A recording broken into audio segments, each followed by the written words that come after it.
Welcome to the MS&Me Radio Network. The broadcast shows are for informational and entertainment purposes only.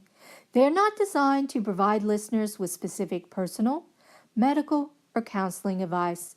Individuals with a medical issue should always consult their healthcare provider.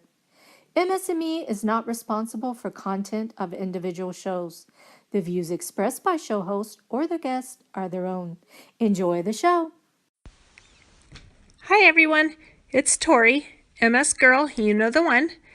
Happy February, hope everybody's doing well. Today I'm going to talk about getting by with a little help from our friends. And yes, we all have friends.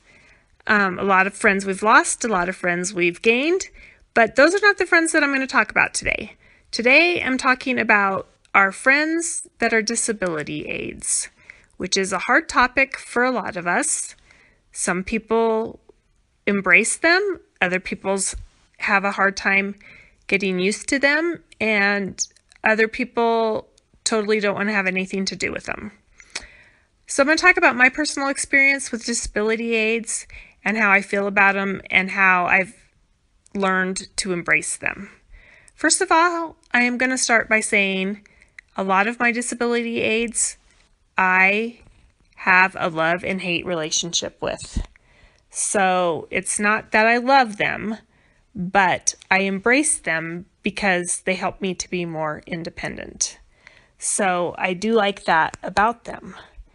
What happened was one day I started noticing that it was starting to get really hard for me in the shower. And I was rushing through my showers, not having enough time to shave my legs, trying to get out of there before I got exhausted. And I went to my husband and I said, hey, I think it's time that maybe I get a shower chair. And my husband is a very loving, supporting man, and he's never disagreed with anything. But it was kind of a little hard for him too. And he was like, what? We don't need a shower chair. That's what for old people.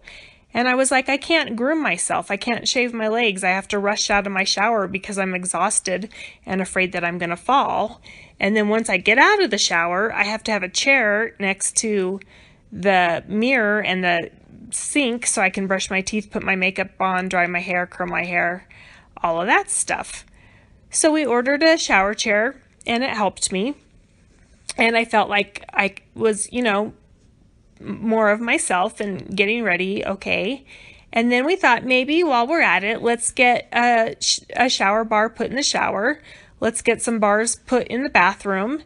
And because I am very tall, I'm 6 feet tall, so the people who lived in the house prior to us must have been very short because their toilets were so low, our knees were in our faces when we sat down. And that was before I was having issues with disability.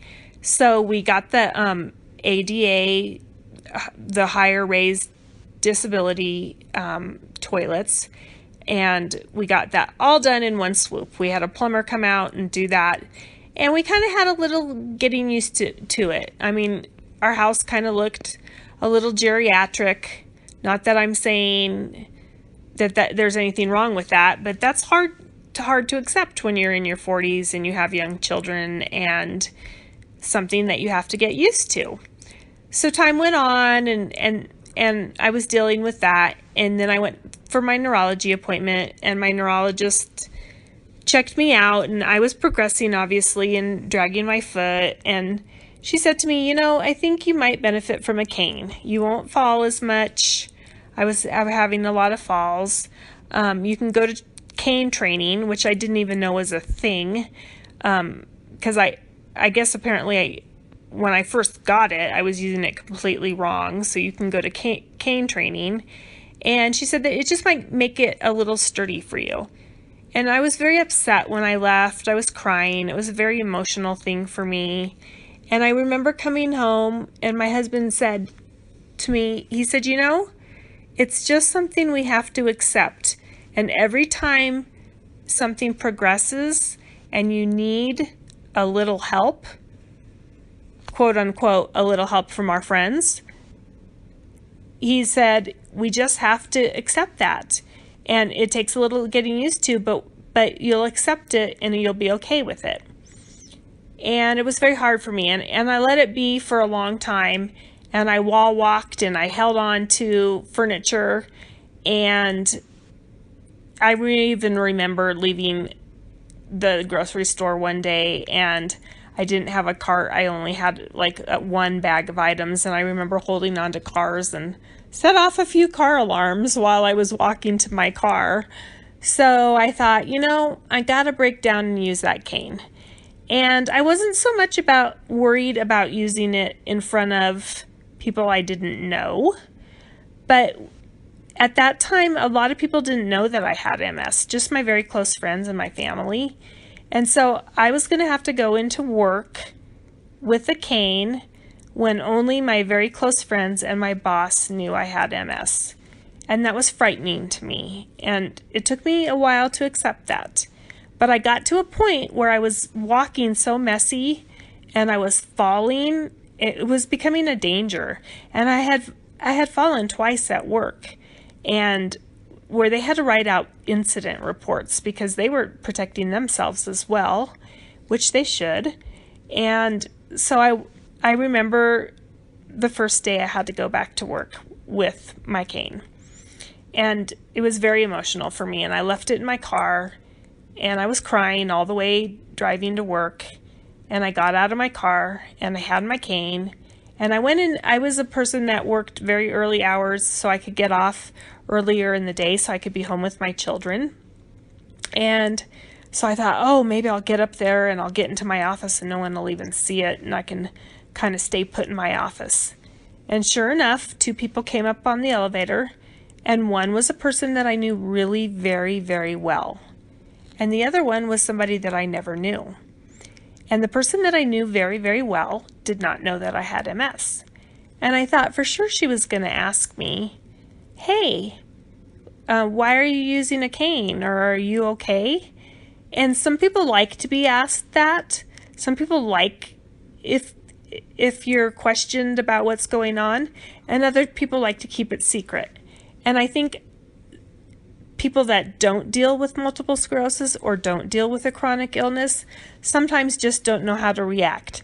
Sometimes they're not doing that to be mean. They just don't know what to say. So that particular lady didn't say a word to me. She just said, oh, hi, how are you? How's it going?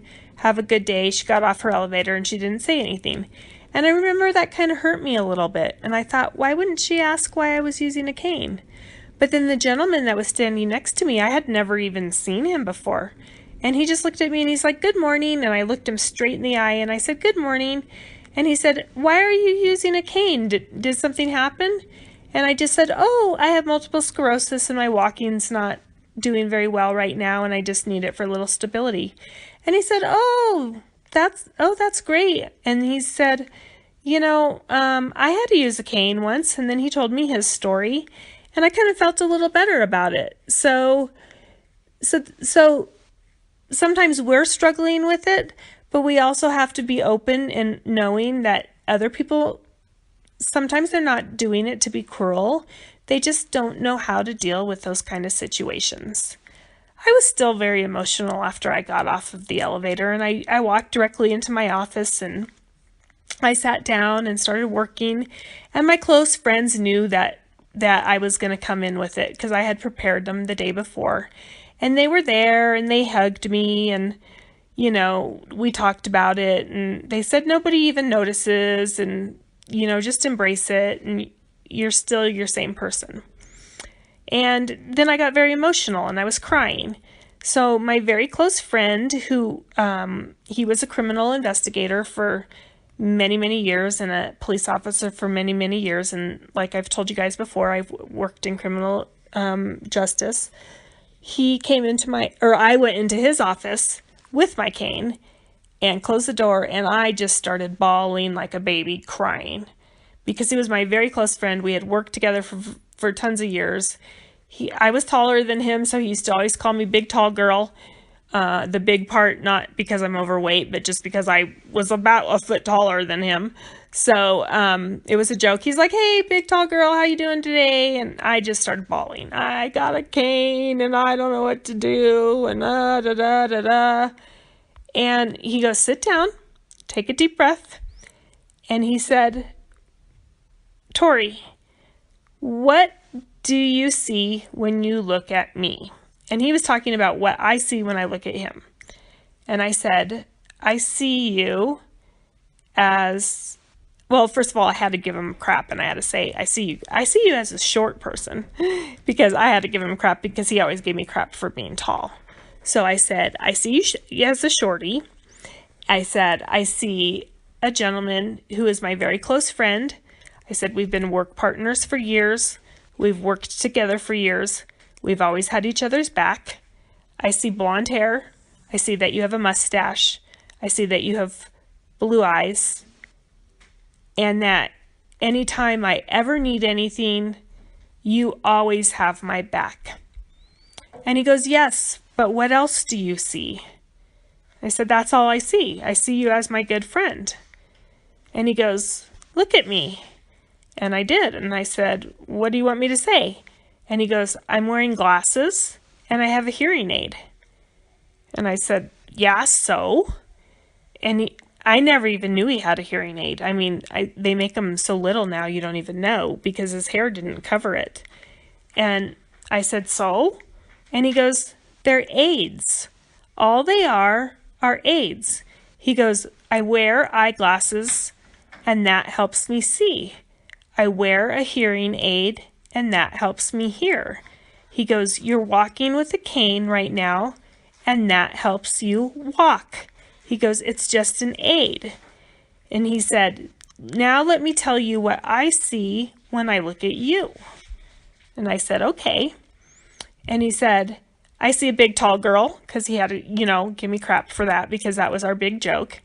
And then he said, "I see this beautiful young lady who is tall, long brown hair, always put together, has her makeup on, nails together, always dressed up nicely. You are my good friend. Anytime I need my backup at work, you're the first person I call." He's like, "We're partners in crime. We're partners together at work. We got each other's backs." That's what I see. I go, "You don't see me as a disabled person walking with a cane?" And he said, "No, not at all." He goes, "All a cane is something that helps you to walk." And that made me feel better, and I kind of started to understand that. And I was still emotional, and it was still upsetting, and he was kind, and every day would walk me out, make sure I got to my car okay, because I was new on the cane, and it was scary, and he could divert conversations in the elevator and all of that. Another thing that happened to me, I don't know if it was the same day or the same week, was that I worked with a lot of different people. And there was a lady that I worked with, and she was a very high, powerful lawyer, and I didn't know her very well. We worked together. I knew of her. She knew of me, but we didn't have personal conversations. We had never gone to lunch or never, did anything out work related. And I didn't even really have an opinion about her, to be honest with you. I was just like, oh, that's just her. She was the first person, besides my friend Tom, that came up to me and my other close friends, and she gave me a hug, and she said, "Oh, Tori, why are you using a cane?" And she was so sweet to me, and I had never, ever talked to her on a personal level before. It was always on a professional level. And I said, "Oh, I have multiple sclerosis, and I'm not walking very good right now. My walking is very wonky, and I've been falling, so I'm using it for stability." And she's like, "Oh, okay." And then she goes on to start talking about something completely different. So it didn't even faze her.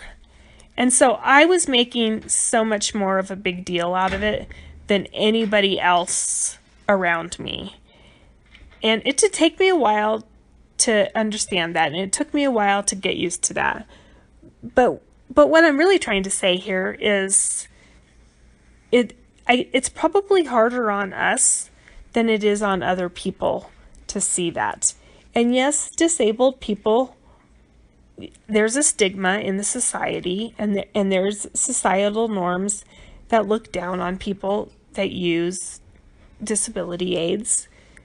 But that's their issue. That's not our issue. And if we're okay with it and it gives us help and makes us more independent, that's something that we need to embrace. And so now, I've progressed to a walker, and when I'm out of the house, a wheelchair, especially now that I'm recovering with this broken leg. I've been in the wheelchair much more than I liked. So I had to embrace the walker, and once again my husband said to me, just embrace the walker. Just have to get used to it, just like you did the cane. And so we came home with a walker, and it made me more independent. I named her Granny. She's red. She's decked out. She has a little seat, and you can put stuff in it, and she's kind of like Granny. She reminds me of a granny, even though I'm only in my 40s. And we have a love-hate relationship. I love her because she makes me independent, because I can walk. I can store stuff in her little pouch, and when I'm tired, I can sit down. Or I can sit on her and by the kitchen counter and chop veggies or make dinner. I can get up and do stuff on my own. I hate her because I can't walk on my own. So we have a love-hate relationship. Right now I'm really loving her because I like to spend more time with her than in the wheelchair, and with the broken leg I'm in the wheelchair. So then I've obviously progressed into the wheelchair a lot. So I was using the wheelchair only when we were out of the house. But now that I have the broken leg and I don't want to fall, even though my leg is healed, it's still, I'm very weak. I'm not as strong. My endurance is very low. So whenever I'm out of the house, which is not very often, to go to the doctors maybe, or that's physical therapy, that's about it. But, nothing too fun and exciting. I did not name the wheelchair, but it helps.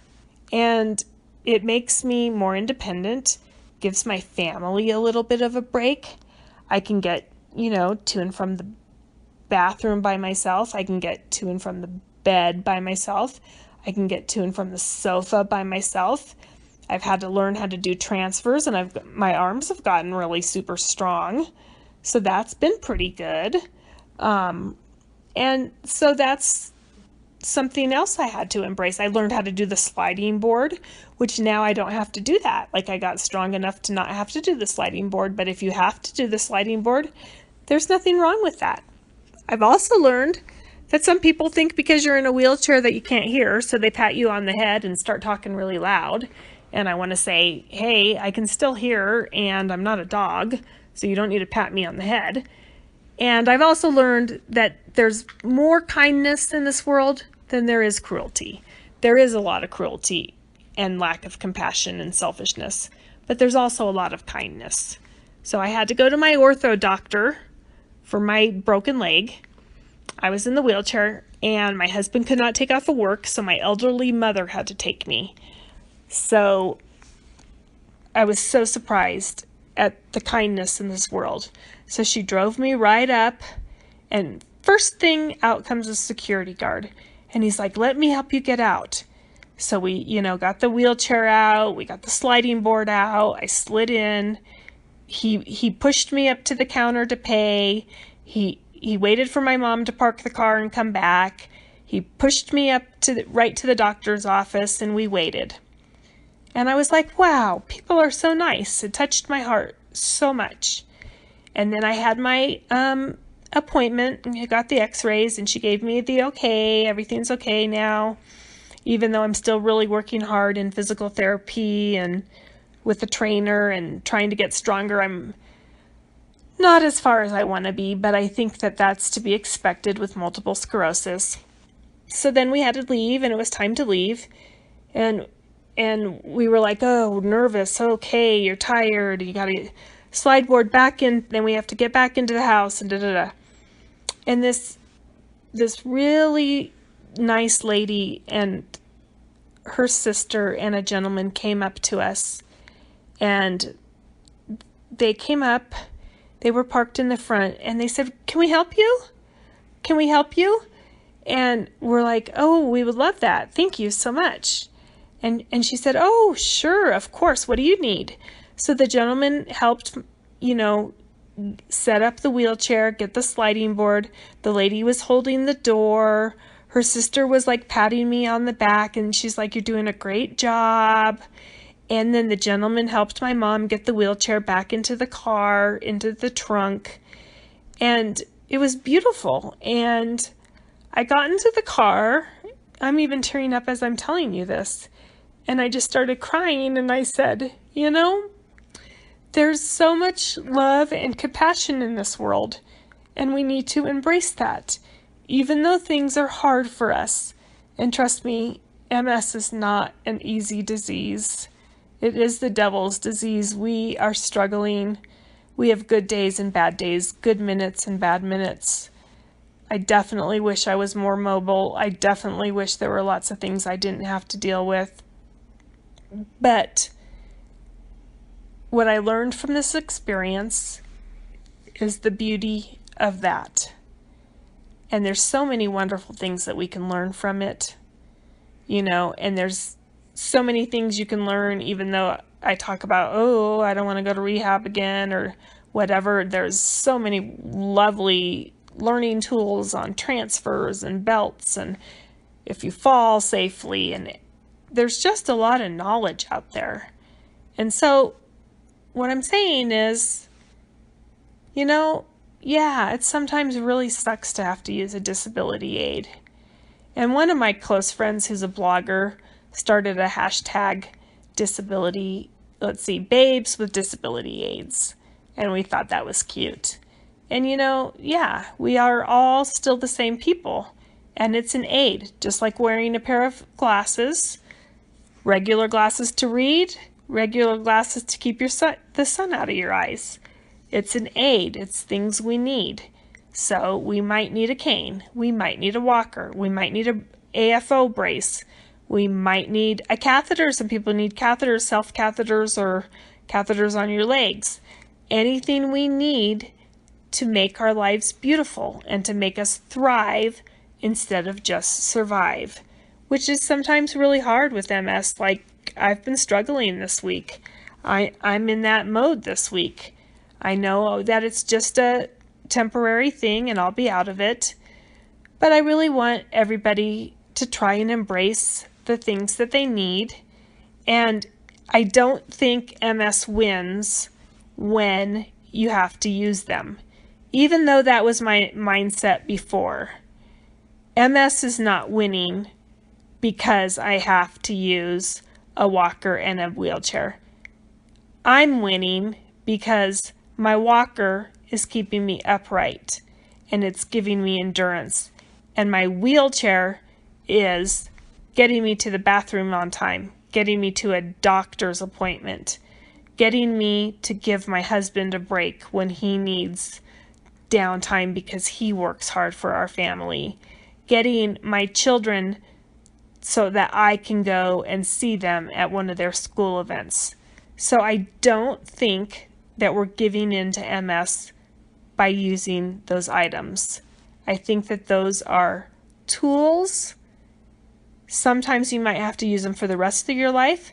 Sometimes they might just be temporary, but they're just tools. They're aids. We are all beautiful.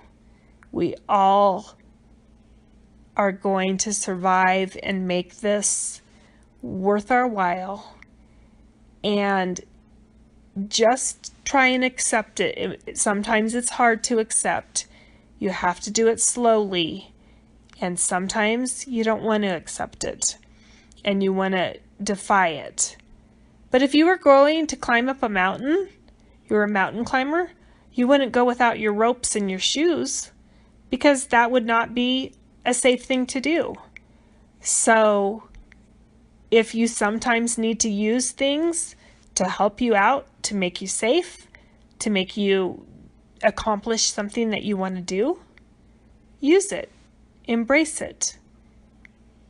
And maybe you'll have to use it a little bit longer than you want. I've definitely had to use my wheelchair a lot longer than I've wanted. Maybe you won't have to use it as long as you want. Maybe you have it for a couple weeks and then all of a sudden you don't have to use it. We don't know what God has in store for us. We know that there's lots of blessings in disguise. We know that we can be kind and compassionate. We know that we are fighters. We can deal with what we have to deal with, and we shouldn't give up. So I hope that you all have a great month, and until we talk next month, all of you stay brave.